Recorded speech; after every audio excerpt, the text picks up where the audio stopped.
How to see if a Facebook page is running Facebook ads.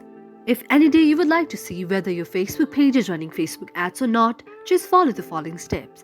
First of all, you have to launch Facebook on a device. In order to do so, first of all, you have to tap on Facebook on a device, and this way, Facebook will be launched on your very device.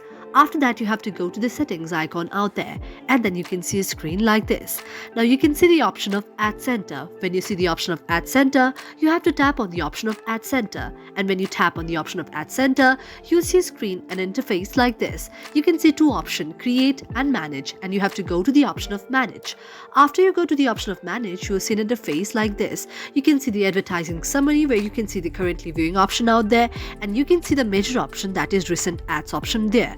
And when you go to the recent ads option there, if there has been shown that no ads to show, you can know that no ads has been running in your very Facebook page, and you can know that there are no ads which has been running in the Facebook page, and this way you can know the very status of your Facebook page. Thank you for watching our video, and if you really liked our video, do not forget to subscribe our channel.